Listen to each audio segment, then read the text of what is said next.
Between the Pages is made possible by Words and Pictures, located at 2610 Center Street Northeast in Calgary. For all your comic book, anime, toys, and more, stop by Words and Pictures. You'll be glad you did.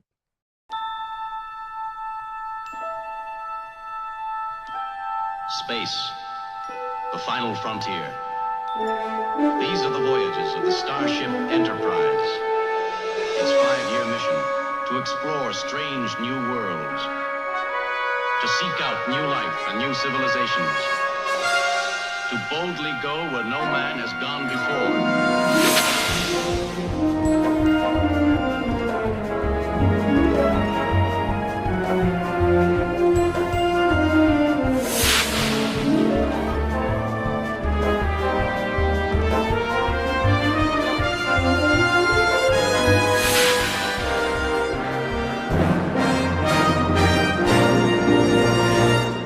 This episode of Between the Pages is brought to you by Red Skull Comics. Offers the best selection of comics and trade paperbacks in Calgary, with a great selection of manga, games, magic cards, toys, statues, and a whole lot more. Want to be sure your collection is up to date? Then ask the friendly staff about their file services. Need more room for that growing collection? Then ask Red Skull about selling your back issue titles. 18 years and still going strong, Red Skull is the best little comic shop in Western Canada. Visit Red Skull Comics today at 720A Edmonton Trail Northeast in Calgary. Then find them on the web at www.redskull.com and like them on Facebook. Alchemy Apparel, the place to shop for pop culture, with a wide selection of t-shirts, hoodies, backpacks, wallets, belt buckles, bobbleheads, pop figures, and more. T-shirts of the Avengers, they got that. Star Wars bobbleheads, they got that too. Batman belt buckles, hats or wallets, you can find all your favorite TV, movie, video game, and comic book icons on everything in the store. Head down to Alchemy Apparel in Northland Village Mall and Sunridge Mall today. Be sure to follow Alchemy Apparel on Twitter and Facebook. So there we are. Welcome to a Tuesday night special edition of the Between the Pages show. I am here with always my inimitable co-host, the man who believes that phasers should be issued to everybody upon birth, my co-host, Mr. Jason Bishop. Darn right. I've got my phaser right here, and it's great to be back in the old-time spot and my old spot. I was sitting in the captain's chair on the weekend. I'm glad you're back in your spot, too. I kind of I missed my chair. It's kind of like the captain's going on an away mission and and leaving the poor ensign to sit at the chair. Aye, Captain. You can run the ship. I know you can. So this week we are doing a special Tuesday night episode. We will be doing our regular episode this coming Saturday, as we always do. And this coming Saturday, we're talking about comic books and movies. So we're going to be doing a correlation along and that how line. each influence each other. Yeah, and how each influence each other. You know what? We have a special guest tonight. Do we? We do. This man I had the pleasure of interviewing, talking to, and hanging out with a little bit at Spock Days, Mr. John Paladin. How are you tonight, John?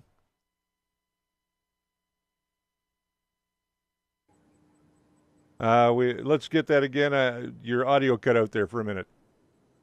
Can you hear me now? We can hear you now. Oh, good. I feel like I'm doing a commercial for a telephone. Yeah, it's one of those things, you know. Canada, our Canada system up here doesn't quite work as well as it does in the States. Sometimes we get dropouts in the mountains. Well, it isn't all that good here either. But to answer your question, doing good. Hope you're all doing well there. And we had a great time with you over the weekend in Vulcan, Alberta. We're going to talk a little bit about that as well. And we're going to talk a little bit about your work. And we're going to run an interview that we did with you as well.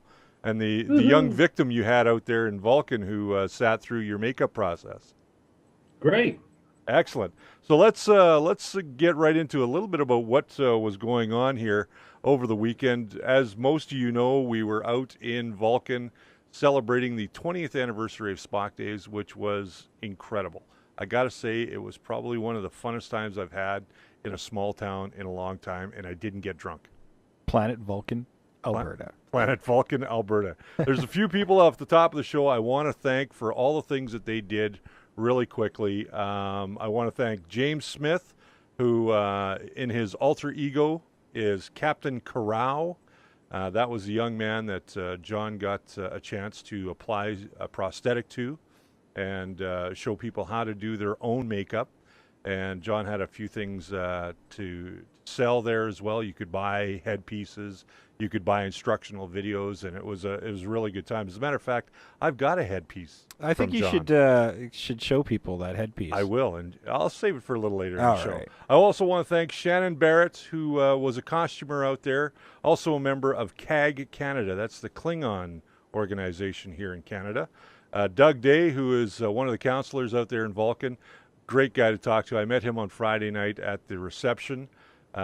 Jim Huey, producer and host of a real fishing show produced here in Alberta. Donna Gray, and we both know Donna from Donna the helped us Calgary out. Expo.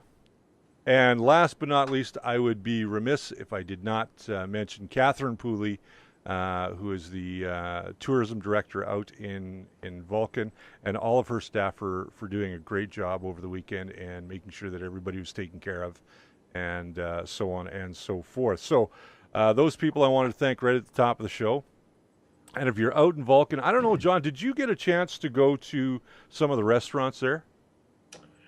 I went to one restaurant that was next door to the hotel that I was in, and the food was great.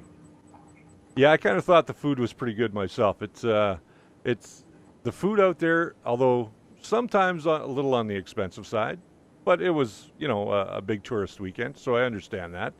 But on the other side of the coin, a lot of it was homemade, man, and it was just awesome. Yeah, you were going on and on about the food with me today. Yeah, there was her name is Sheena, and she gave fixed lunch for me. It was venison. Oh, wonderful. That she took down, field dressed, did everything. Wow. Right up to cook it up, cut it up, and put it on a plate and brought it to me over at the building that we were in. And I love venison. And this was exceptional. It was really, really good. So as far as food goes, the high point of food for me was provided by one of the volunteers for the convention. Oh, very cool. See, you don't know what you're missing, Jason, when you're not out there with us. Yeah, I was stuck in this stuffy studio running a show. See, the other thing was you didn't get a chance to hang with us at the convention because you were stuck in lines. Yeah, I was stuck in lines the whole time at the convention too, so I've missed out on a couple of good shows. But I'll be hopefully there for the next one. So. Well, you better. Wow, I should be. You are a co-host. Unless you stick me back in the studio. Well, I could do that too. But anyway, let's dive right into some of the interviews that we've got. We've got an interview tonight with Walter Koenig, as everybody knows, was Ensign Pavel Chekov on the original Star Trek series. Arlene Martel, who played Spock's to-be wife or betrothed. Yes, probably a better way of putting it. The infamous Kirk-Spock fight. Oh yeah, it was a great fight. I got a chance to talk to her, and I got to tell you, man, for a woman of her years, she still is absolutely gorgeous, and she's got a voice that could melt butter. She still had a really sexy eyes. Oh, too, yeah, yeah. I saw your footage, and I'm like, oh, wow. And then we've got Garrett Wang, Connor Trinneer, the very lovely and talented Canadian actress Crystal Allen was also there. And, our special guest tonight, Mr. John Paladin. We did an interview with him, too. So it's like it'd be all John all the time. It's all John all the time. It's your show, buddy. Oh, yeah, well, I'm sure everybody's thrilled for that. We've got some stories that we were talking about at the top of the show during the pre-show. We might touch a little bit on some of those, but first let's dive into our first interview. And our first interview tonight is with Arlene Martel, and then we'll come back and we'll talk a little bit about the footage and some of the questions that you guys want to ask that maybe I can answer and maybe I can't, or maybe John can answer. So let's go to that footage now. Back here in Vulcan on the 20th anniversary of Spock Days, I'm here with the very lovely, making my heart go flutter, flutter. Yes, and I mean that. the very lovely Arlene Martel, who played T'Pring in the original Star Trek series, the betrothed to Spock, and eventually told Spock that, hey, he wasn't the right one for her. Miss Arlene Martel. I am so overwhelmed by the response in this town and the opportunity to meet people I haven't met before who are supportive and loving about the show and my work. Now, you only appeared in the one episode, correct? Only the one, but almost appeared in two others. The first time that I was sent up to read for Star Trek, it was for the pilot show, and I would have had to have worn silver contact lenses, the part that Sally Kellerman ended up doing. And I said, I can't do that. And so they said, well, we'll have you come back for something else. And the second thing was Cat's Paw. Remember that? I remember the episode well. And after I finished reading, I saw a lot of whispering in the room and conferring going on, and they said, and all I heard was, let's save her for something else that was coming up. And I didn't realize, of course, that it would be a muck time, which turns out to be, I think, considered the classic episode. I think it's one of the favorites among fans. I know it's one of my favorites. Thank you, and mine too. And so that was the one I got to do. Excellent. Now, you've had a long and varied career in television, from The Man from U.N.C.L.E. to I Dream of Jeannie, Hogan's Heroes. Wildly different parts. In fact, to the point where people didn't know it was the same person, which can kind of be an advantage if you're a very famous superstar and they say, oh my gosh, look how versatile she is. But it can kind of be a disadvantage if nobody knows that was you too. You see, if you haven't had a publicity announcing that.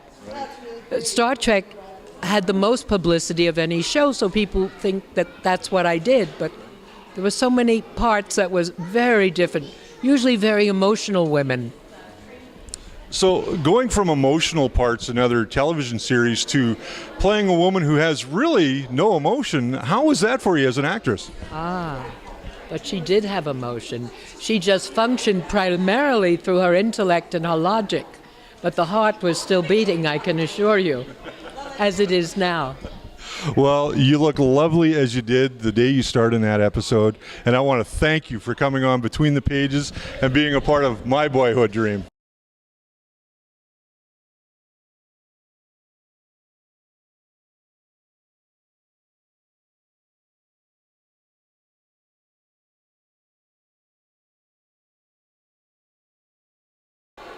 Back here in Vulcan, and we're in a very strange room, but I am with this man over here, and some of you may know him as the engineer, the man who kept the Enterprise running.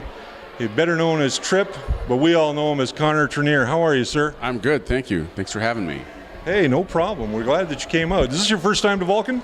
Yes, this is my first time to Vulcan. In fact, I haven't even seen much of the very small town we're in right now. They just ferried me right into the, this. The spaceship. Yeah. Yeah. Okay. So tell us a little bit about your acting career. You started on stage, did you not? I went to graduate school to get classically trained, and then I moved to New York. And in New York, you're going to do mostly theater, and did that, and then a soap for a bit, and then decided I wasn't crazy about New York, so I went to LA. And fortunately, after a few years there, I got Enterprise, and did mostly stage before moving to LA, did some stage in LA, and then after that it was kind of, you get paid a lot more money when you're doing television than you do for the stage. Yeah, and you can sleep better and with a nicer place. Absolutely, yeah. You get sleep less, though. That's true, yeah. More parties to go to. No, a lot more hours working. Oh. Yeah. Long hours on the set when you're doing a television show. Yeah, we would probably shoot, on average, between 12 and 15 hours a day. Now, how did Star Trek Enterprise change your career as an actor now? Well, anytime you get to be a series regular on a show that's been taken too serious, I mean, it gives you a certain amount of legitimacy, I guess, that, you kind of stepped up a bit, and it did that for me. I mean, had I not done Enterprise, I don't think I would have been able to do Stargate Atlantis, which I did for a few years after Enterprise, and suddenly got quiet in there. Yeah, it just sort of shows the industry that, you can carry something like that, and yeah, it changed my life in terms of that part of the business. Now, you were saying that you were on Stargate Atlantis. How was that for you compared to working on a series like Star Trek? Well, in terms of working with everybody, I mean, they're very similar in terms of, what they were like and how the show ran. But I mean, on Enterprise, I played this sort of like footloose and fancy-free good old Southern boy. And on Stargate Atlantis, I was kind of the most evil man in the universe, and which was, gleeful fun to do. But it was like a total, other side of the coin from playing Trip. But like, it's great to sort of, hope that wasn't for me. To you sort of like, run through your imagination of like, how bad of a person can I imagine being, and then getting a chance to kind of like play it, which is one of the great things about being an actor is you kind of like, you're a kid in a sandbox again, you're just playing around. So that begs the question, which do you prefer playing, hero or bad guy? I mean, that's a really good question. I mean, if you were to ask me which would I rather do, Trip or Michael, which are the two characters on Enterprise and Stargate Atlantis, I mean, I'd say Trip still, because they literally gave me so much rope to hang myself with. There's a certain amount of putting you in a box in terms of being kind of like a bad guy. You're kind of limited to staying in that kind of role. Trip got to do absolutely everything. I mean, from being a bad guy to, well, getting pregnant, to all sorts of things, I mean. But playing a bad guy, it's such a great part of our psyches, that we have these. That's why we watch horror films. It's why we, read books about serial killers and stuff. It sort of ignites this part of us that we all have, but we, normal sane people don't act on. But you can imagine the worst thing out there. You really can. And then, being an actor, like I said, you have the luxury of kind of exploring that for free. You're not hurting anybody. Very cool. Now, if you could have or be any superhero, who would you want to be? Superman. And why would you want to be Superman? I want to fly. There's plenty of ways to fly. But that being said, that's my own bad joke. What's next for you acting-wise? Actually, tonight I'm on a show on USA called Fairly Legal. That airs tonight. And I go home from here and look for more work. I don't know. We'll see. All right. It always seems to work out. Well, there you go. Yeah. Well, I want to thank you very much for your time. My pleasure. And we hope to see you between the pages. Thanks. And there we are. We are back. Arlene Martel and Connor Trinneer. A couple of great people. And, man, I'm still crushing over Arlene. I got to tell you. After all this time, I'm still crushing over her.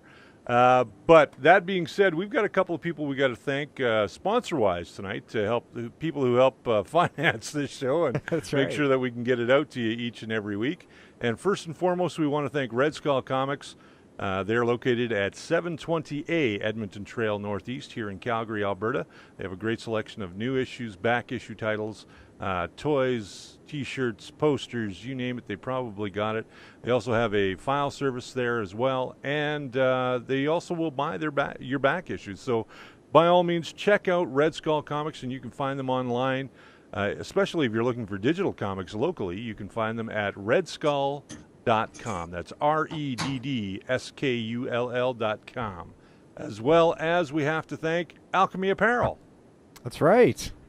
Alchemy Apparel has the greatest selection of geek wear that you can find anywhere in the country. Belt buckles, hats, T-shirts. Man, they got a lot of cool stuff. Bobbleheads, backpacks, messenger bags, you name it, they got it. And you can find them at Northland Mall here in Calgary, as well as at Sunridge Mall in Calgary. And please find them on Facebook at Alchemy Apparel and like them as well. And go down, if you're in the area, go down and check them out. They will be getting a website very soon, so you'll be able to buy some wares online. And we'll save our other two sponsors for after the next segment. So, John. Yes. Now that we've got you back on the air, let's just ask you real quick, was that your first time meeting Arlene? Yeah, I had seen her before at a couple of different conventions, but I've never been formally introduced to her, and she's really a delightful lady. She was fantastic. I really enjoyed having a little conversation with her. And Connor Trinneer, I know that you guys were talking during the reception on Friday night. Yeah, Connor and I have become fast friends, and one never knows. Cohorts in crime, maybe. Well, I'm hoping to have him on the show. I talked to him on Saturday night while he was sitting with his wife, and I gave him the open invitation. Anytime he wanted to come on the show, he was more than welcome. And he said that'd be great. And then his wife says to me, she goes, "Well, what about me?" I said, "Well, you can come on the show anytime too." And she says, "Well, what kind of show is it?" I said, "Well, it's about comic books and geek culture." She goes, "Oh, well, do you guys talk about anything else?" I said, "Well, we are doing a movie show coming up.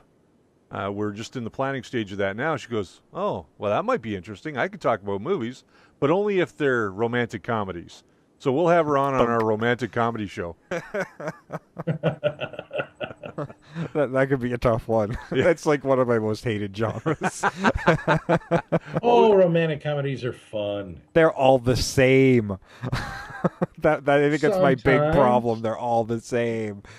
Yeah, but nothing's new. There are only 7 plot lines. Yeah, that's about it. Or 8 plot lines and 5 or 6 different kinds of comedies. So, I mean, there's nothing new. Everything's been done before. It's true. It's just repackaging it and shining it up a bit. And then you put Jennifer Aniston in it. It works out. Sells out. Okay. Now it sells out. I don't know. Now, are you a comic book fan, John? When I was a kid, I used to love comic books, but I was very picky about the comic books that I wanted to even look at, much less spend money on. My favorite was always Superman. There was something about the outfit, something about the presentation of it, the way he looked. It was fabulous, absolutely fabulous. And I fell in love with that character. And I remember as I got older, and then my dad and I used to watch the Superman TV series together. With George Reeves. Yeah. And one of the last movies that my dad, in fact, it was the last movie that my dad went to see was the 79 movie Superman. And it was just unbelievable. So that was my favorite character. The second favorite character was Batman. And then we kind of go off. Then I know that feeling. Then the third place is kind of a toss-up between Hawkman and Green Lantern. Very cool. And Green Lantern kind of moved up the totem pole over the years. And when I heard they were going to do a Green Lantern movie, I thought, oh, this is going to be great. Oh, finally, I can revisit my youth and go see the Green Lantern. And I liked the Green Lantern film. I thought they did a great job with it. Everybody that I know either didn't like it for one reason or another. And I liked it. I like the actor who plays Green Lantern. And I can't think of his name right now. That'd be Ryan Reynolds. Ryan Reynolds. Yeah. I think, but I liked Ryan Reynolds way back when he was on Two Guys, a Girl, and a Pizza Shop. Oh, that was a great show. That was a great show. I love that show. He was hilarious on that show. He reminds me of a young Robert Culp. Yeah, I can see that. If you watch his style of acting, and then look at various episodes of I Spy, you're going to see Robert Culp as a kid. Because they look a lot alike. They do, yeah. and the style and the facial aping and the gestures and sometimes even the speech pattern, the delivery, the timing, they're so close it's frightening. It's almost like they were related. So that's where I am with Ryan Reynolds, and I just think he did a great job. I like the movie. Unfortunately, it didn't do what everybody expected it to do. So, as far as the sequel, you may be waiting a while for that. I think so. That was pretty expensive. They have other things in the works. You know, the new Superman movie is coming out. Right, Man of Steel. Yeah, and they changed the uniform. Why? Well, I can tell you why they DC rebooted their entire universe, and I think they wanted the film. They wanted the film to reflect the new costume designs in the comics, and I agree with you wholeheartedly that the outfit is iconic, and he's got that old muscle man feel with the shorts on the outside, and you start taking that away. You start taking away kind of the history. I mean, this is Superman. If there's anybody who can get away with wearing his underwear on the outside, it's Superman. You cannot change an American icon. That's right. That's very true. And it will turn around and it will slap you in the back of the head, or what will happen is it'll slap them in the back of the wallet. Look what happened when they allowed Joel Schumacher to screw around with the outfits in the Batman franchise. Yeah, welcome to Nipple City. Yeah, that was just weird. Yeah, let's put nipples stuff on Batman, sure, and then let's bring in Batgirl, and don't put any on her. That's true. They didn't. No, okay, they didn't. And in effect, that one little thing, and people will argue this point with me, and I don't care. It killed off the franchise. I agree. The stupid script and the fact that Joel Schumacher couldn't direct his way out of a wet paper bag. It killed off the franchise. Well, he can't direct Batman out of a paper bag. I've seen some good Schumacher films, and I'll admit that. And I understood what he was trying to do with the Adam West kind of feel. But, man, it was not the Batman we wanted back then, that's for sure. No, I agree with you 100%. It was cringe-inducing. No, I mean, it's Burton had the right idea, and then it's somewhere along the line it went awry. At least we have the new series, the new franchise now, but that's going to end at this one. Yeah, so who knows what's going to happen? Yeah, it just all the changes. It's just people flexing muscles and saying, well, let's change it because we can. And when you change it because you can, that's when things go wrong. I agree. Well, I think with Batman, you see the animated series and things like that. You can see how versatile the character is for different situations. Brave and the Bold that's on right now is definitely more in tune with the old 60s TV show and a really entertaining show. And other iterations we've seen really dark in the Bruce Timm series, and then more that lighter adventurous stuff in the show in between. So hopefully whoever's vision comes next will be kind of in par with what everybody expects out of Batman when it happens. I mean, he has these shifts in tone through his history, so who knows what that's going to look like down the road. Everybody has their own favorite version, and everybody has their likes and their dislikes. I know a lot of people will say, if you're talking about Batman, well, it's going to be Adam West, and that's it. Nobody else can do it better. Okay, fine. For me, when it came to Superman performances, you just can't touch George Reeves. He was the best at it. He knew how to play Clark Kent, not as a bumbling idiot, because that's not believable no matter what. Nobody is that stupid. Nobody is that klutzy on a continual basis. Well, in the original comic books, he wasn't very klutzy or bumbling either. No, they never did it that way. No. And when he portrayed it, he brought a degree of acting to television at that time that you only found in the movies, because let's face it, George Reeves was a movie actor. First and foremost, he was a movie actor. Yeah, I agree. I mean, he was in Gone with the Wind, for That's right. For goodness sakes. And he just knew what he was doing, and he knew how to portray these two characters with the subtle differences to make them believable. And by God, as a kid, I bought it, and nobody's done it better since. God rest him, Chris Reeve was good, but he wasn't George Reeves, and I'm sorry. But everybody's opinion is different. Everybody's gonna have their favorite. That's true. That was the favorite for me, and all the other kind of comic books, the alternate storylines and the dark horse and the this and that and the other thing. You can keep all of it.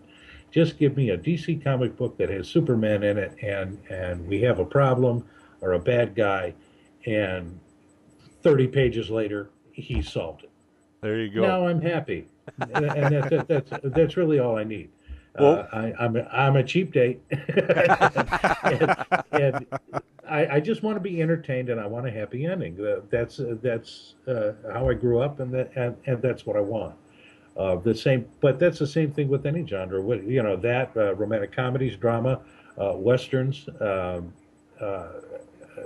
The last good western that was made was Silverado, and I haven't seen a really interesting one since. And before that, if it didn't have John Wayne in it, I didn't want to see it. Speaking of good old-fashioned westerns, we've got some clips here from the parade that John was in. I don't know that we got any footage of John in that parade, but that being said, let's move on to that parade footage right now, and then we'll be launching into a couple more interviews, and one of those is with Mr. Walter Koenig, or Koenig. I have to get that right, Koenig. And we talk about his comic book project in that interview, and we also talk to, who else is in that segment?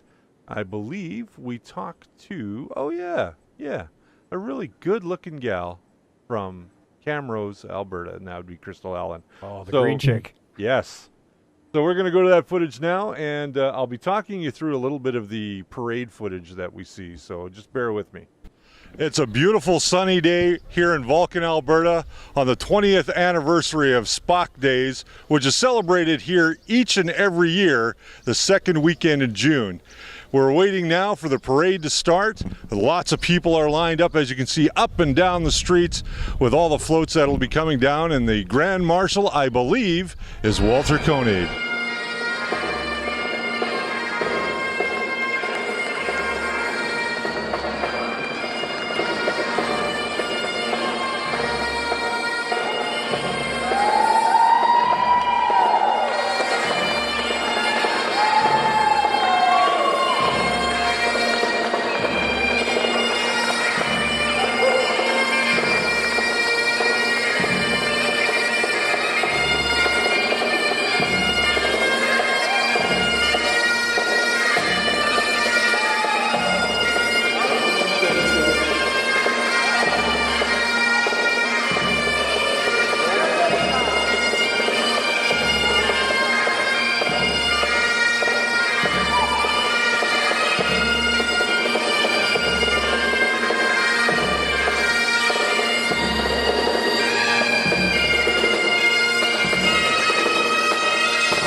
Spock Days are happening here in Vulcan, Alberta, and I am here with the man himself, Pavel Chekov, Mr. Walter Koenig.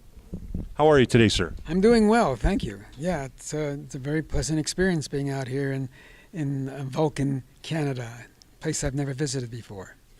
Well, this is your first time on Vulcan, or in Vulcan. Right, and it's quite true. Even during the series, I never made it to Vulcan. I was always behind in the navigator's seat. Now, you were brought in on the second season of the original Star Trek series. Is that correct? That's true. That's absolutely true. And how was that joining the principal cast of already established players? Well, it was fine. I mean, everybody treated me well. I was well received.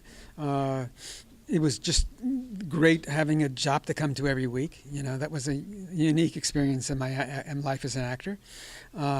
So I found it very invigorating and stimulating, and I had a good time. I got a little disenchanted by the time we did the third season because the role was not growing significantly. You know, it was pretty much still War Factor Stu Captain, you know, throughout each episode.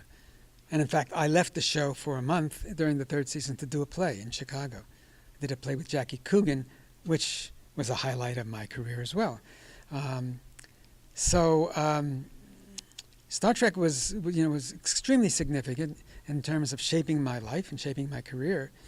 It was not always the most, aesthetically rewarding experience, but what in television is, I guess. So you do the work and you take the money and you don't complain. Now, being put into the sci-fi genre, is that something you aspired to be into, or did you want to branch out and do other types of acting? Well, branch out suggests that you act differently in science fiction than you do in anything else, and that's not really the case. You try to make the situation, regardless of the circumstances and the genre, as real as possible, and that's the actor's credo. That's what he's there for, to make it as truthful and honest as possible. So whether you're facing 12-legged monsters or whether you're facing Louis the Killer, you're still trying to make it as credible and as believable as you can. That's your responsibility as an actor. So I never thought of it, other than the fact that occasionally we were looking at monsters that weren't there, that were green screen monsters. I never thought of it as a different kind of acting. Now, you have changed your career path just a little bit over the last few years, and you've branched into writing and getting into graphic novels. Yeah. Well, I wrote a film that we got produced called Inalienable. I wrote a film called Inalienable, which I produced and acted in.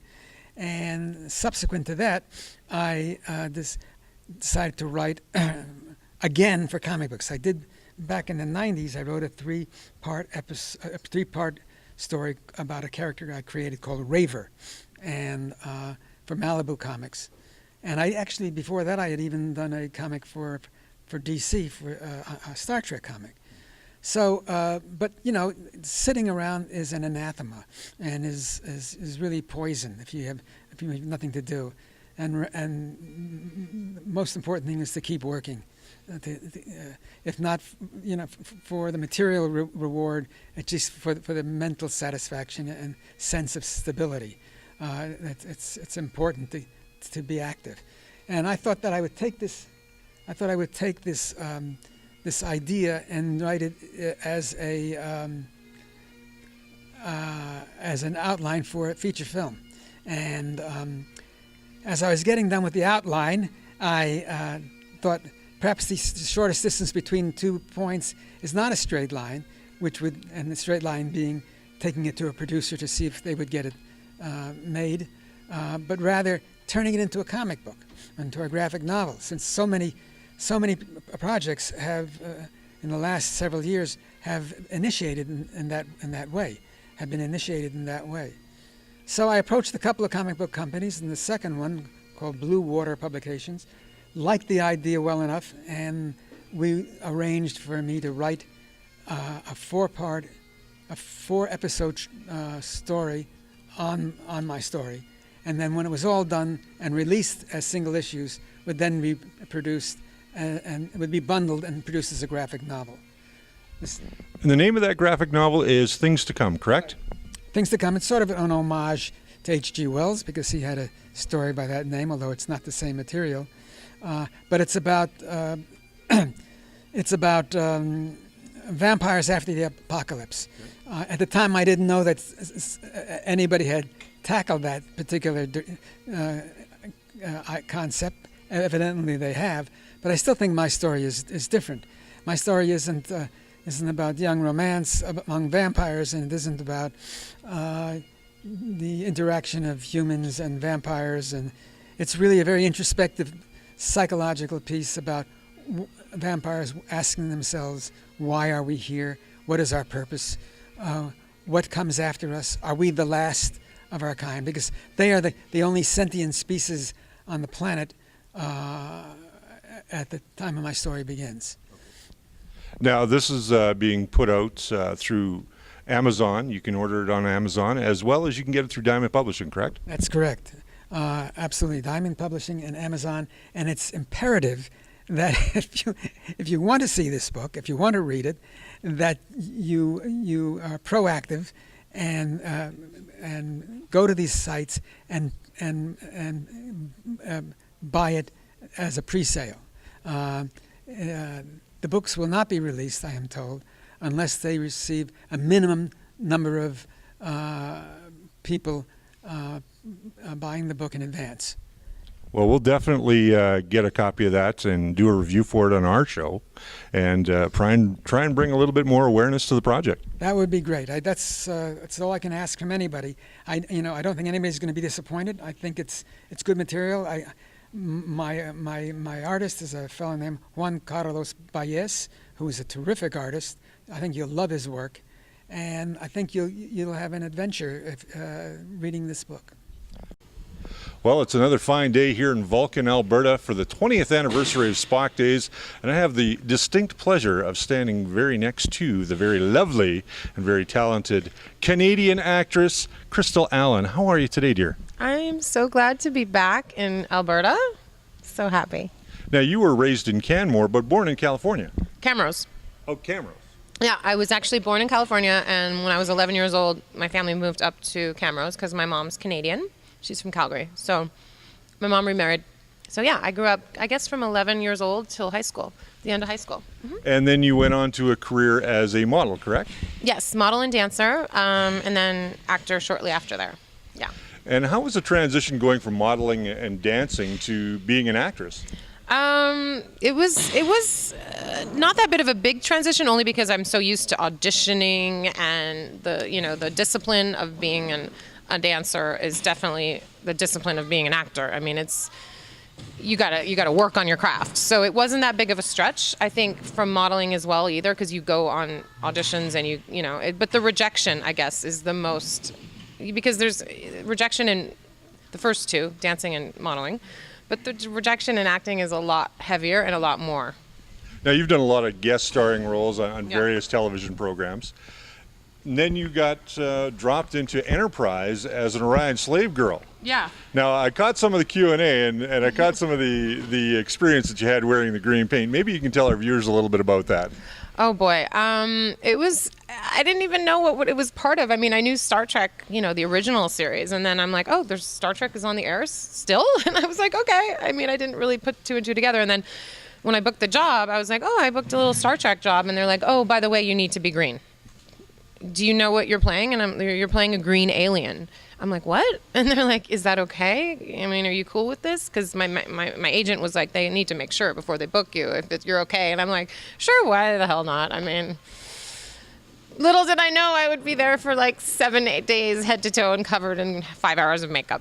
So it was a bit of a challenge, but I had a good time doing it. And now I'm so thankful because I can come to do all these great conventions, and my fans are so loyal and they follow all the stuff I do. So I'm really kind of glad I did Star Trek, because now I go down in history. So. after you did Enterprise, you were booked to do a web series called Of Gods and Men.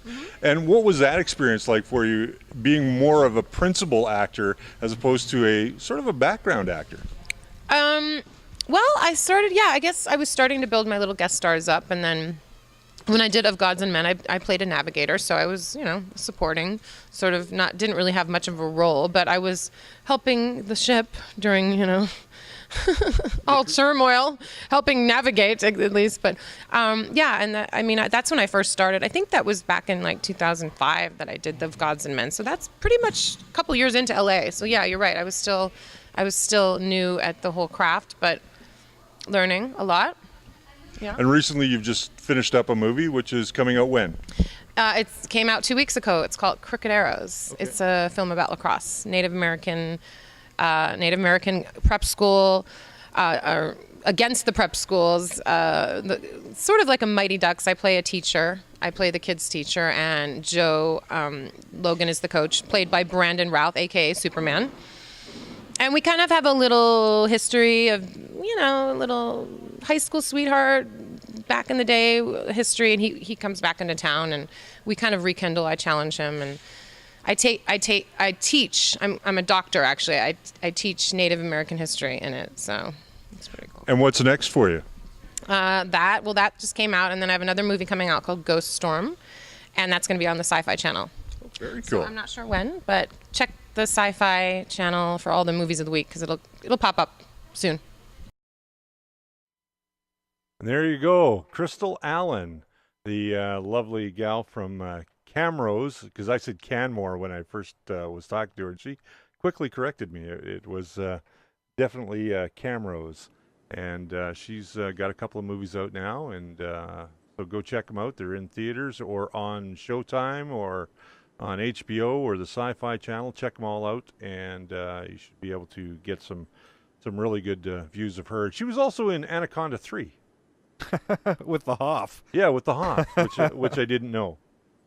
And now she, what else has she got going on? Yeah, I think she's going to be taking a little bit of a break, and then she's coming back here. I just got to check and see if we got some audio here on our guest. I just sort of, oh yeah, there it is. Yeah, we got audio. Oh, he's probably got us muted. That's what it is. Have we got audio on you, John? I hope so. Oh, there we there go. he is. Yeah, now we can hear you. Okay. I was just wondering, because it was awfully quiet coming from your end.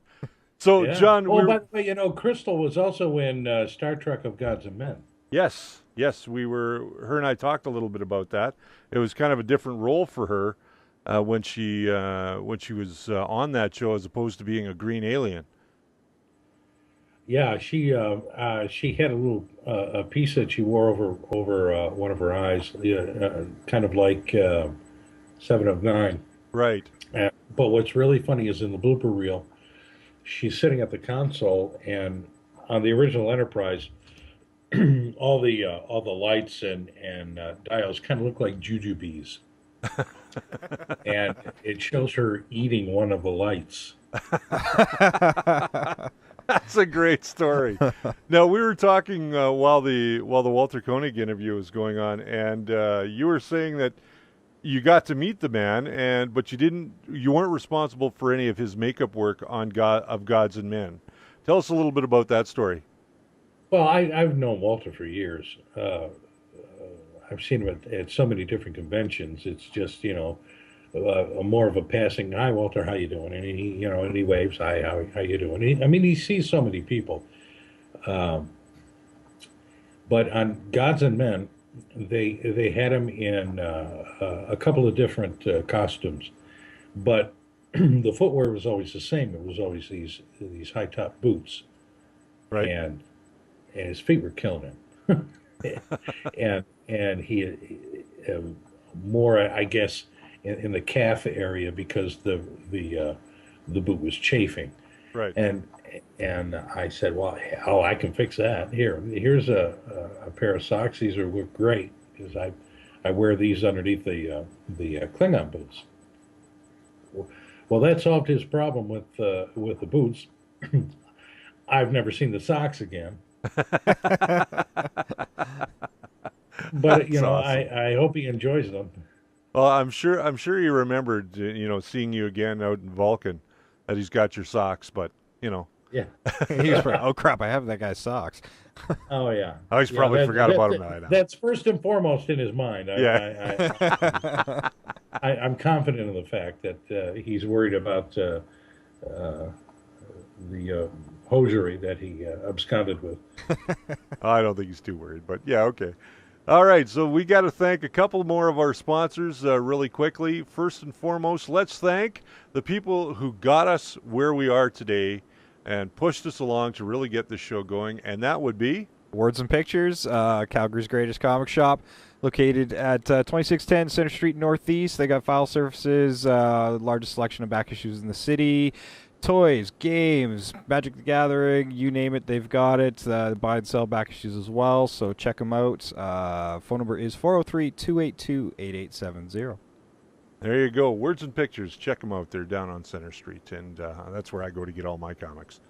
They also supply us with all of our review comics That's each right, and every they week. do. So, what else? Who else do we? Oh, Gorilla Printing. Gorilla Printing. Gorilla Printing. Now, if you need printing services anywhere in Canada, then I would suggest you check out gorillaprinting.ca. Now, Gorilla Printing can cover you from your business cards all the way up to your trade show banners. You name it, they've got it. They can help you out. So check them out at gorillaprinting.ca. Support our 8 buddies. Yes, and they do a fantastic job with all their digital printing, and I think you won't be disappointed. So it's one of those places that we are going to tell you not to go locally. Go to Toronto and get it done, because they have a great lineup of stuff that they do. Like I said, everything from business cards to trade show banners, they do it all. So you guys can check out them at gorillaprinting.ca.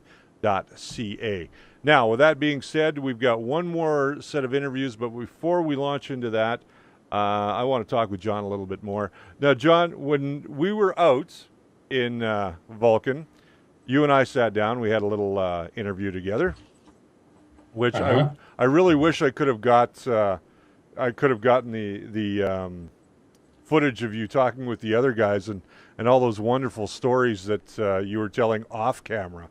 I wish I could have put some of those on camera, because those stories were wonderful. And during that time when we talked on Saturday, I ended up coming by, and my producer Leslie convinced me to get a headpiece from you, and the headpiece that I have. And I made the mistake of calling this a turtle head in front of John. And yeah, John was not very happy with me.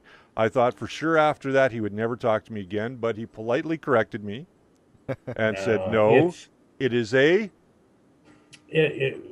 we call it ridge. It's the turtle head is something that I saw mentioned in an interview with Michael Dorn once, and he said, some people call it the great crab piece, or a lot of people call it the turtle head. That's fine for designs that actually look like the back of a turtle, but there are many that don't, and we just it's sort of like it just rubs me the wrong way, and I don't know why, and I can't tell you why. It's like a lot of people don't like the word Trekkie. That's right. Some people like the word Trekker. I don't like either one of them. I prefer the word fan. And there you go. But when we say we're going to get into ridge, that means not just put on the headpiece. That means you're going to put on the makeup, the battle gear, or the fur outfit, or anything that any Klingon wardrobe at all. We just call it getting into ridge. Okay, so I'm going to show our audience here the headpiece to which I got from you, and I don't know how well the camera's going to pick that up, but this particular headpiece, as you had mentioned to me, is actually the headpiece. It kind of looks like a character you've seen on TV. It does. Yeah, and we'll just leave it there. Yeah. Well, I'm going to say that it looks very reminiscent of one of my favorite Klingons, Koloth. Mm-hmm. If you are a Klingon fan, you will know who that is.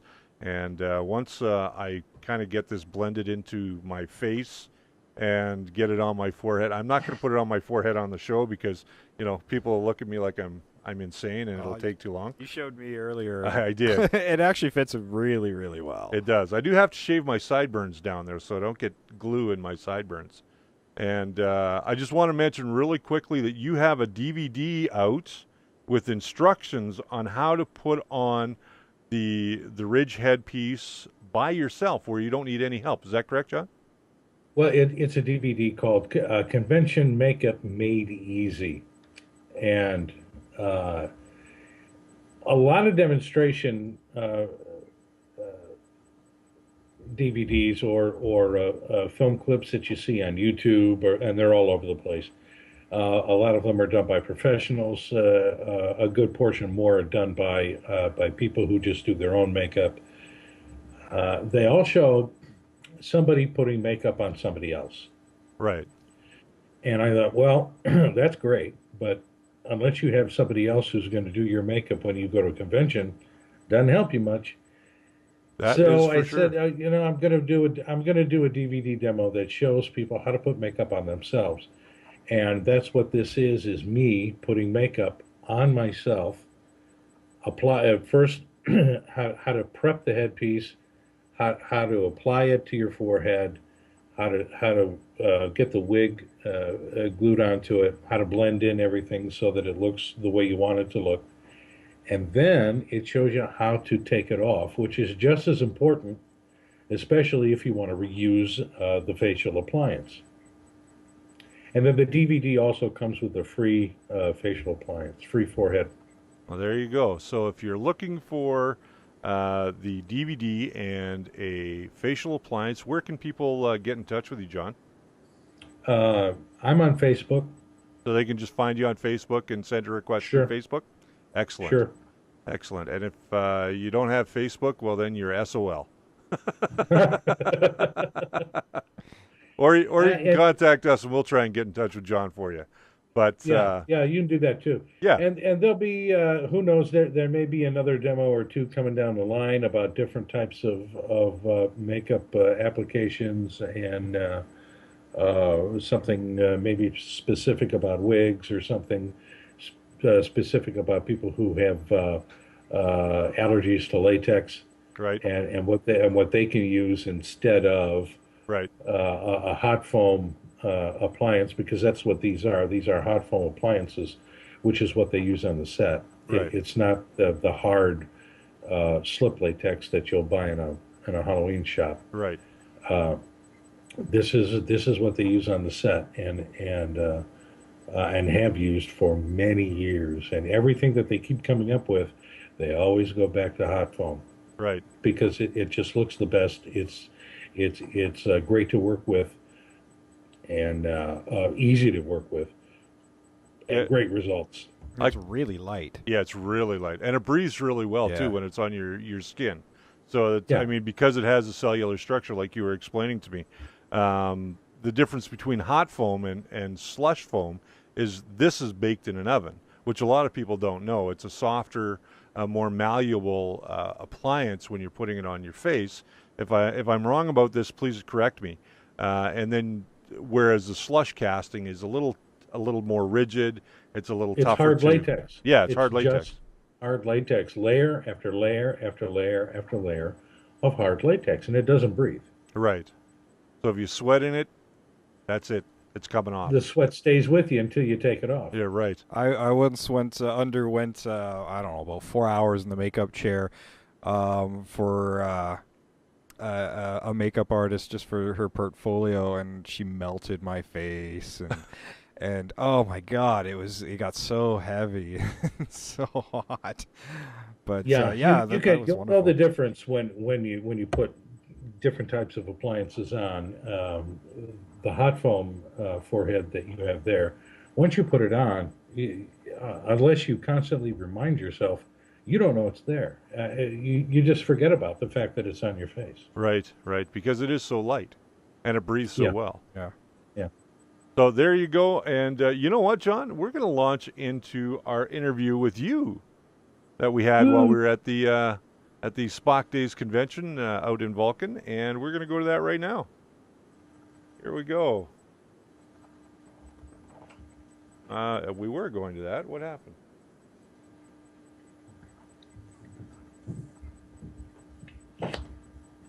You know, it never fails. We have technical. I'm here in Vulcan, Alberta at the 20th anniversary of Spock Days. Can you believe it? 20 years.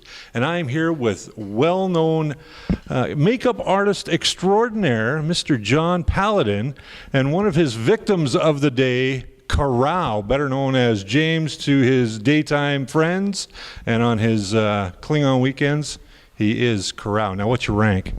Captain. Oh, so he runs the crew too. Absolutely. All right. So, Karau, you had some makeup done today by Mr. John Paladin. How was that experience for you? It was like coming home. I've done my own before, but having it professionally done and having it done better than I could ever imagine doing it was great. Fantastic. It looks great too. I mean, I made the mistake of calling it something different earlier, and we won't go into that, and I was corrected, let's just say. So in front of us we have some pieces that were done by Mr. John Paladin. And John, tell me a little bit about the pieces that we have in front of us. Well, I didn't do these, but these are some of the foreheads that we put on the people, on the victims, and then I give away in the demos that I sell. One kind of looks like the Klingon leader Kalis, and another one kind of looks like Kor. He was one of the original Klingons in the old series, and then they brought him back for an episode called Blood Oath, and then they brought him back for a couple others where they were searching for the sword of Kalis. I do remember that episode. I do. Now, your involvement with Star Trek is mainly with online productions, correct? No, my involvement with the makeup is mainly I'm the makeup artist for Robert O'Reilly and J.G. Hertzler when they do the Star Trek conventions. Okay. So when they do the Trek conventions and they get into their characters from the show, they bring me in and I do their makeup for them, and also for the Duras sisters, Lursa and Bator, right. And that's Barbara Marsh and Gwyneth Walsh, and that's mainly it. Now I've done a couple of online productions through Phase 2, Star Trek Phase 2 productions. One was Star Trek of Gods and Men, and another one was Star Trek K'Tumba, which is yet to be released. And I was makeup artist for JG on the first one, on Of Gods and Men, and then ended up doing most of the Klingons on that. And then I did all the Klingons on K'Tumba, plus Spock and a couple of other makeup things on there. Now you're going to be reuniting with some of the folks from Of Gods and Men this weekend. Yeah, Walter was in that, Walter Koenig, and although I was with Walter in Germany a couple of weeks ago, so it's, but it's always great to see Walter. He's fabulous, and now he's getting a star on the Walk of Fame, and that's a big thrill for everyone, mostly for him, but I'm sure for his fans as well. Well, he's one of the few surviving members of the original cast now. Well, let's see. There's they've only lost two, I think. There's James Doohan, who's gone, who went first. There is no, James didn't go first. Who went first? No, Bones. Did DeForest Kelly go first? Yeah. He did. Oh well, look, I got him backwards. Yeah, by many years, and then Jimmy Doohan, and then Majel. Right. Yeah. And the great somewhere in that mix too, yeah, Mark Leonard, but he wasn't one of the bridge cast members, but Spock's dad, He was Spock's dad. He also played a Romulan in an early episode on the original series, and he was the Klingon captain in the motion picture. He's the first ridged head Klingon that you see. Excellent. Now, as far as your career as a makeup artist goes, how did you get into that? I like Halloween. You and me both. So that's how it started with me. It started as a hobby, and it kind of got away from itself. And how many years have you been doing it now? More than 15, close to 20. Now, are there any productions that our audience may know that you've done? The 2 Star Trek productions, and then the makeup of the guys. And there you go. So there you have it. This is Mr. John Paladin with me today, and James, better known as Corral. See, I knew I'd mess that up, so I let him say it. And what do Klingons say when they're leaving? Kapla! There you have it. Kapla, we are out. So when you're in Vulcan, you have to stop by Trish's Tasty Treats, because I got to tell you, they've got the best sandwiches in southern Alberta. The cookies are good too. I'm here in Vulcan, Alberta, once again for the 20th anniversary of their Star Trek convention, which they have here each and every year. And I'm with Mr. Garrett Wang, better known as Ensign Kim from the Star Trek Voyager series. How you doing today? Doing great, thank you. And this is not your first time here in Vulcan? No, this is my second time. Actually, I was here last year as the special guest, and I came back this year to serve as the MC and to welcome my other fellow Trek actors. So. Now you're also doing kind of a little reunion with some actors from the web series that was out of Gods and Men. That's correct. So Walter Koenig and Crystal Allen were both in of Gods and Men, and so yes, it is a little mini reunion. Now, how was that compared to shooting a regular series for you? That was more difficult because we were filming in upstate New York in the heat of summer, and there was no AC, there was nothing. We were just dying on that set, and the producers allowed fans to be on the set. So in between when we're trying to focus, there are people coming up. So, can you tell us about your favorite episode? We're like, wait a minute, we need to work on this right now. You know, just let us focus a little bit. So I would say it was the most difficult filming that I've ever done by far. Yes, just because the elements, and it was also a train track was next to our where we were filming. So we would hear trains coming through all the time. And the week that we were there was also the same week as the Harley Davidson Festival. So if we didn't hear a train, it was very loud Harley Davidson motorcycles that were coming past, and the heat, and the fans also being on set. So it was, like I said, it was like an obstacle course to get past. Yeah. Awesome. Now, what people may not know if they're not following you on Facebook is you've been globetrotting this year. I have been all over the place. I was in England. Started about May 9th, I left the States and I went to England for a week. And then after that, I was in Germany for a week. And after that, I was in Italy for a week. Each weekend had a convention in each country. I serve as the Master of Ceremonies for FedCon, which is the German one, the largest European convention. And I am now experiencing reverse jet lag. I am used to European time right now, so Canadian or North American time is not good right now. So you're ready for a nap? I'm ready for a nap all the time, it seems. I'm wondering if I have like pneumonia or something. I'm like, what the heck? I'm so tired. But that's also the traveling. You know, when you're sitting on a plane for hours and hours and hours, and you have a layover for another 5 hours, that's what really knocks it out of you. So. No, I can certainly understand that. You know, they've got some Klingon coffee here. We may be able to get some of that to you this weekend and break you up a little. Now, what's coming up for you next in terms of acting? Acting, I took a break. I took a break from acting in 2005, so it's been 7 years that I've basically traveled around the world, either doing appearances or visiting relatives and whatnot. But I've taken a self-imposed hiatus from Hollywood. Just kind of got sick and tired of all the political, the BS, the red tape, you know. So, I feel at some point I will go back into creating something for film and television, but not just yet. So. Are you looking at maybe creating something on your own? Yeah, you know, that's definitely there in the back of my head. I've got some pretty good ideas, but like I said, I'm sort of extremely focused in doing behind-the-scenes work at cons now, because I'm really the first Star Trek actor, and for that matter, I'm the first sci-fi actor to go behind the scenes and work for cons. So not only do I do MC for here, I also Trek Expo in Tulsa, Oklahoma, FedCon in Dusseldorf, Germany. I'm the director of all Trek programming for DragonCon in Atlanta. So I'm really kind of putting both feet into this world of conventions, you know. That's awesome. Now, a lot of people know about your view of the character that you played on Voyager. and I don't want to rehash all those old questions, but one question I do want to ask you is if there was something that you could have done differently with that character, if you had free reign over the character, what would you have done? Put a lot more humor into the character. I mean, I would have tried, everything that I asked to change Kim a little bit was basically shot down by the producers. You know, I said, listen, I don't want to play clarinet, I want him to play saxophone. And they did do one episode where you see a sax sitting in my room, but I didn't get to play it, you know. And there's another episode where I tried to get them to convince them for me to do martial arts, right? And they were like, no. So everything I threw out there, they pretty much shot down. But more than anything, I would have allowed my natural comedic ability, and not only myself, but the other actors. You know, it would have been lovely to see their comedic abilities, because unfortunately, the only people that were allowed to be funny on that show were the Doctor and Neelix.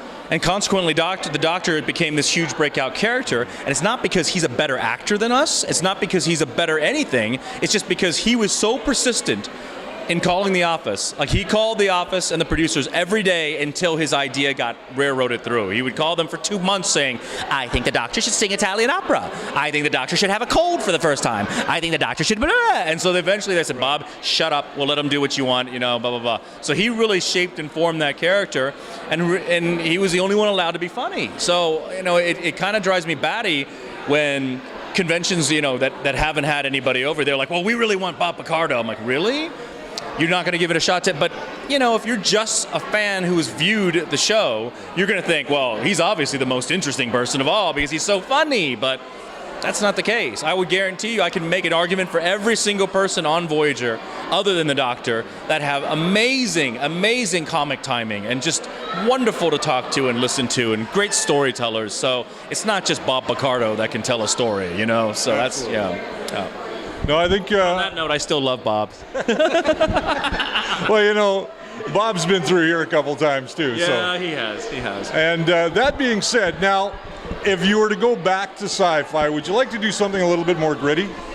Yes, I would. I mean, you know, people say, well, how would you, if you were to do a Star Trek series, you know, what angle would you take? And I started thinking, you know, I would take it. I would definitely go for a grittier version of Trek, if possible. Maybe along the side. Maybe the angle would be a Starfleet Marine detachment. You know, something like that, which they've mentioned, but you never see that. You know, that would be interesting. So sort of like a Special Forces Starfleet team or division. You know, something along those lines. Along the line of the Elite Force video game. Yes, there you go. But now, even cooler than that. So yeah. I played the game. It was all right. Yeah. Now, that being said, you're off to where next from here? After this, I go back to the States, but then I have the Tulsa Trek Expo where I'm emceeing on the 20th of June. July, I will be at a convention in Los Angeles, Kamikaze, and then August, I will be in Las Vegas for that convention, and September will be Dragon Con. October brings GMX in Nashville, and possibly I may be going to London for that big London one, too, in October. So it's still a lot more to go, yeah.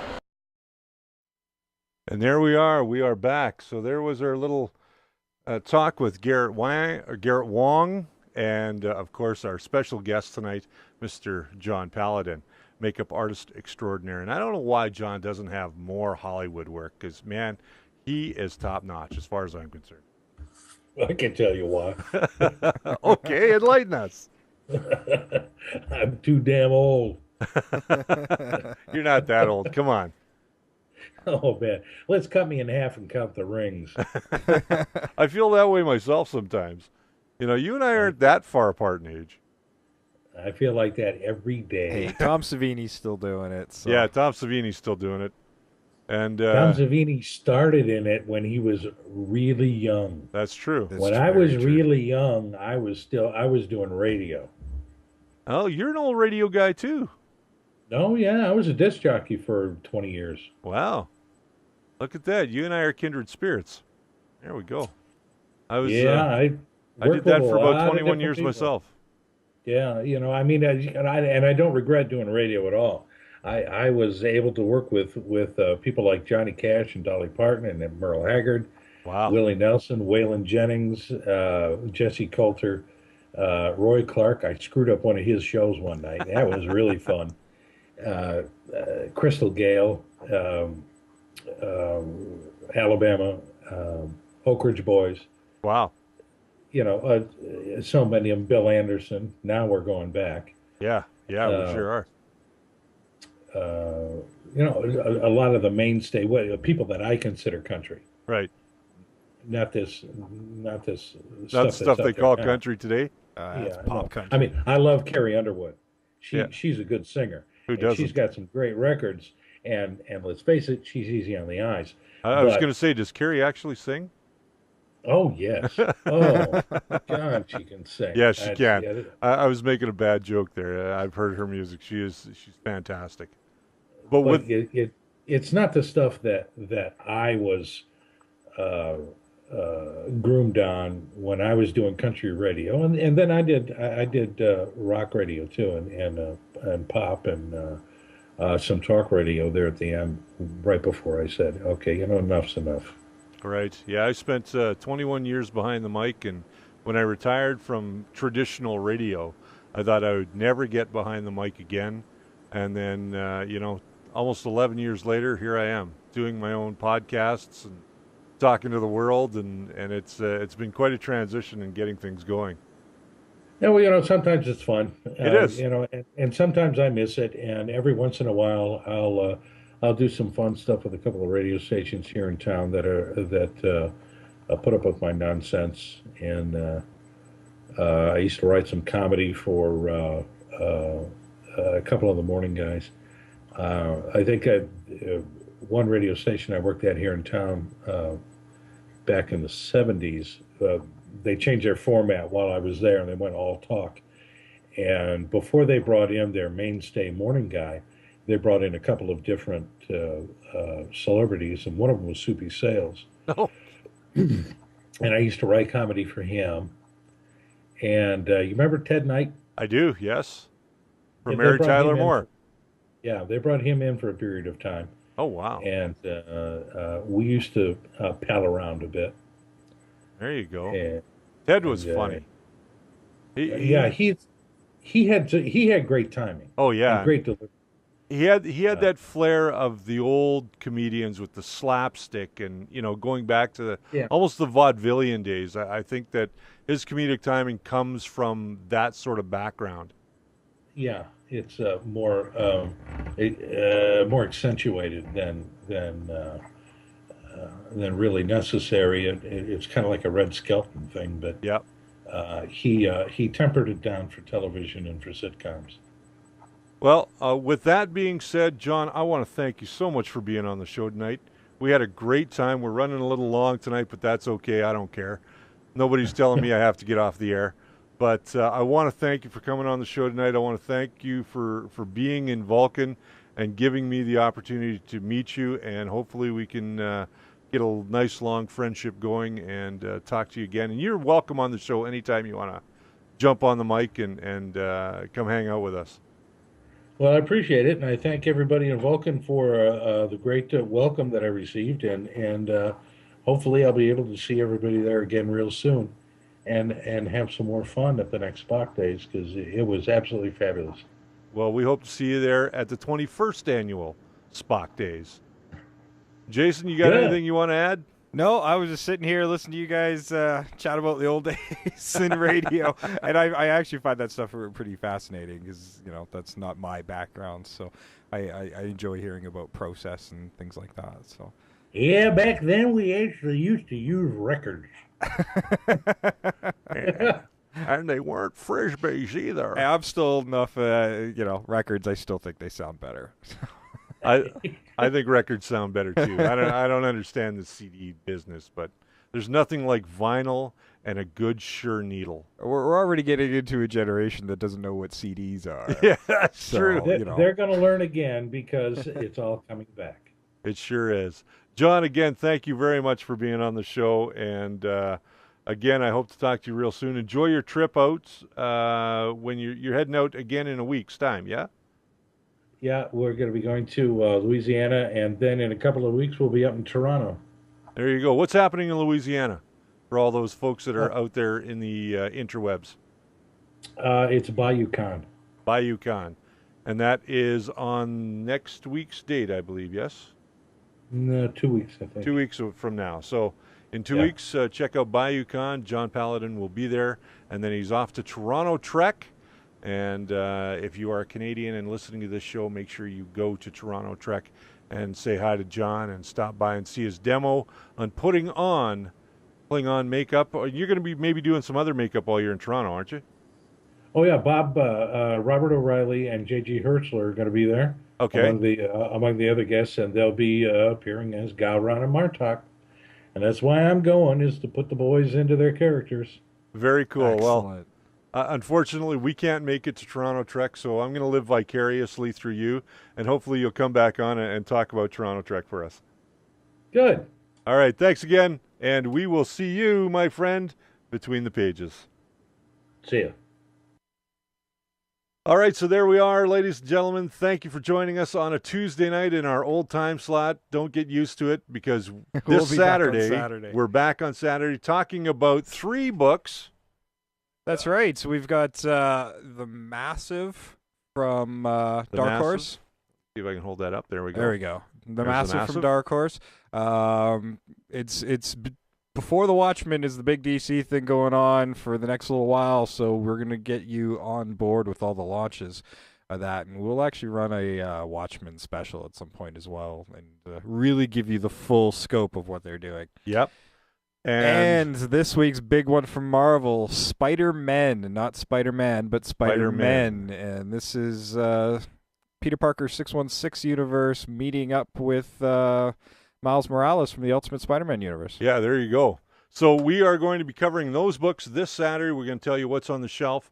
We've got some other stuff we're going to be talking about. This time we are talking about movies and comic books.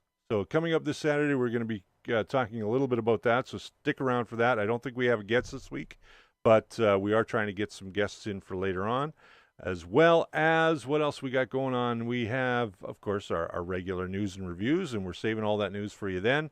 And again, special thanks to all of the people out in Vulcan that helped us get through the weekend and made sure that we had everything going.